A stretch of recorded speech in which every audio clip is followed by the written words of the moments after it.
మాజీ మంత్రి బాలినేని త్వరలోనే జనసేనలో చేరబోతున్నారు.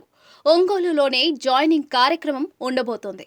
తనతో పాటుగా మరికొంతమంది కూడా పార్టీ కండువా కప్పుకోబోతున్నారని బాలినేని ప్రకటించారు. ఇంతకీ ఎవరా నేతలు?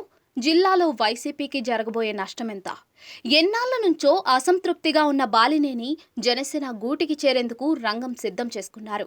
జనసేన అధినేత పవన్తో ఇప్పటికే బాలినేని భేటీ అయ్యారు. అతి త్వరలోనే జనసేన కండువా కప్పుకోబోతున్నట్టుగా బాలినేని ప్రకటించేశారు. ఎలాంటి కండిషన్లు లేకుండా జనసేనలో చేరుతున్నట్టుగా స్పష్టం చేశారు బాలినేని. తాను చేరడమే కాకుండా తనతో పాటుగా కలిసి వచ్చే నేతలను కూడా తీసుకుని వస్తానంటున్నారు మాజీ మంత్రి బాలినేని. పలువురు కార్పొరేటర్లు, జెడ్పీటీసీలు, ఎంపీటీసీలు తనతో పాటుగా జాయిన్ అవుతారని బాలినేని ప్రకటించారు. జనసేనకు లాభం చేకూర్చే నేతలను పార్టీలోకి తీసుకొచ్చేందుకు తన వంతు ప్రయత్నం చేస్తానంటున్నారు బాలినేని. వైఎస్ మీద అభిమానంతో ఇన్నాళ్ల పాటు జగన్ వెంట నడిచా, కానీ కొన్ని సందర్భాల్లో పార్టీ తనను పట్టించుకోలేదని బాలినేని ఆవేదన వ్యక్తం చేశారు. ప్రజల్లో జరిగేది చెప్పినా కూడా జగన్కు నచ్చలేదు. అధిష్టానం తీరు నచ్చక ఏడ్చిన సందర్భాలు కూడా ఉన్నాయన్నారు. కోటరీ వల్లే పార్టీ ఓడిపోయిందని విమర్శలు కూడా చేశారు. ఇప్పుడు ఏ పదవులు ఆశించకుండానే జనసేనలో చేరుతున్నట్టుగా ప్రకటించారు బాలినేని శ్రీనివాసరెడ్డి. మరోవైపు బాలినేని పార్టీలోకి వస్తూ ఉండటంతో ప్రకాశం జిల్లా జనసేనలో ఉత్సాహం వచ్చింది. బాలినేని ఎంట్రీతో తమ పార్టీ మరింత బలపడుతుందని జనసేన కేడర్ అభిప్రాయపడుతోంది. బాలినేని నిర్ణయాన్ని స్వాగతిస్తూ ఒంగోలులో బాణాసంచా కాల్చి సంబరాలు చేసుకున్నారు జనసేన కార్యకర్తలు. అయితే ఒంగోలు టీడీపీ ఎమ్మెల్యే దామచర్ల జనార్దన్తో బాలినేనికి ఎప్పటి నుంచో రాజకీయ వైరం కొనసాగుతూ ఉంది. మరి బాలినేని జనసేనలో చేరితే కూటమి నేతలు ఎలా ముందుకెళ్తారో చూడాలి. మరి ఇచ్చేటట్టుగా చూడాలన్నది నా కోరిక, అంతేగాని నాకేదో దాగా పట్టుకొని చేయాలని కాదు. అది ప్రజల తీర్పు శిరసావహిస్తాం. అది ఎమ్మెల్యే అయ్యాడు, డెఫినెట్గా ఈ గాట్ పవర్. అట్లాగే జనసేనకు సంబంధించినటువంటి వాళ్ళని కూడా జాగ్రత్తగా చూసుకోవాల్సిన అవసరం మాకు ఉంది. నేను మటుకి మా జనసేన కార్యకర్తల కోసం నేను పోరాడు. పార్టీలో మీకు ఎటువంటి బాధ్యత ఇస్తారని చెప్పడం జరిగిందా? నేను చెప్పాను కదా, ఓపెన్గా చెప్పాను. నేను ఏ డిమాండ్ పెట్టలేదు, నాకు ఆ పదవి ఏమని చెప్పలేదు, ఏమీ లేదు. పవన్ కళ్యాణ్ గారు ఒకటే చెప్పారు, మనం కలిసి పనిచేద్దాం, నేను అన్ని బాగా చూసుకుంటాను అని చెప్పాడు. అంతే, మేము అడగలేదు. ఆయన మనం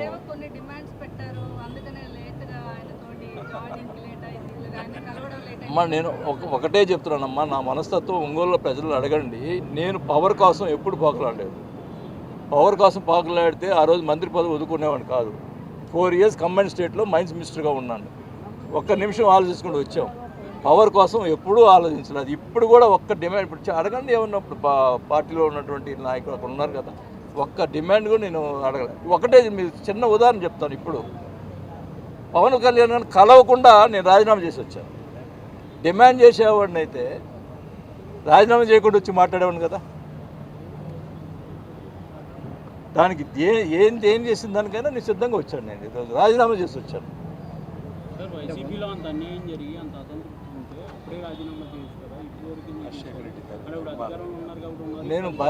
నేను చెప్పాను బాబు, నాకు రాజశేఖర్ గారు ఇప్పుడు కూడా చెప్తున్నా, ఇప్పుడు ఓపెన్గా చెప్తున్నా, నాకు ఇప్పుడే చెప్తున్నా, రాజశేఖర రెడ్డి గారు రాజకీయ భిక్ష పెట్టాడు, ఆయన కుటుంబం కదా అని చెప్పి భరాయించాను. కొన్ని రోజులు ఏడ్చుకునే రోజులు ఉన్నాయి. నా కళ్ళ నీళ్లు కూడా ఇనిగిపోయినాయి. అదే పరిస్థితి అది. అయినా కూడా రాజశేఖర్ గారు గుర్తుకొచ్చేవాళ్ళు, మా ఫ్యామిలీకి అట్లా గుర్తుకొచ్చేది. కానీ ఈరోజు ఎన్ని రకాలుగా ఇంకా ఆయన మారల ఆ కోటరీతోనే నడుస్తూ ఉంది. మళ్ళీ అదే కోటరీ నడుపుతూ ఉన్నాడు.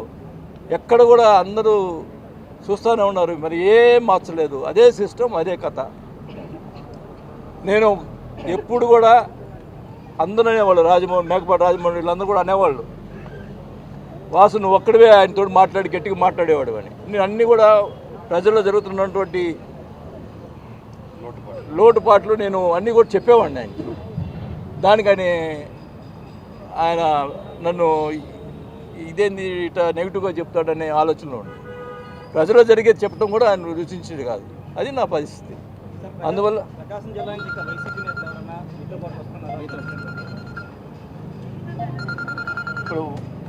ఇప్పుడు నేతలు అంటే ఇప్పుడు ఎమ్మెల్యేలు తీసుకుంటామంటే దానికి మాట్లాడేదానికి సిద్ధంగా ఉన్నాం.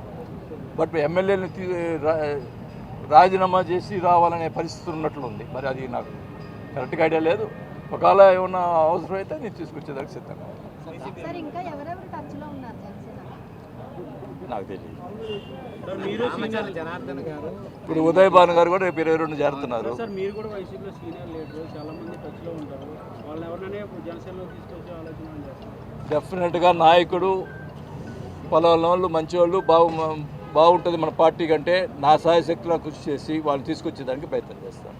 రామచంద్ర జనార్దన్ గారు వ్యాఖ్యానించారు టీడీపీలోకి తీసుకోం కూటమిలోకి రాకపోవచ్చు ఏమంటారు? అంటే మీ పొలిటికల్ ఇప్పుడు ఆయన ప్రయత్నం ఆయన చేశాడు. మనకేం లే. నాకు ఇప్పుడు నేను ఒక్కటే చెప్పాను. మొన్న ఈ మధ్య కొన్ని ఇక 5 yearsలో జరిగిన అవినీతి ఏదో పెట్టారు.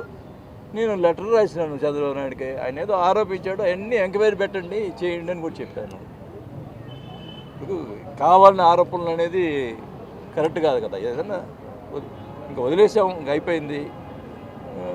అందరు కలిసి పనిచేస్తాం. జై వాసన.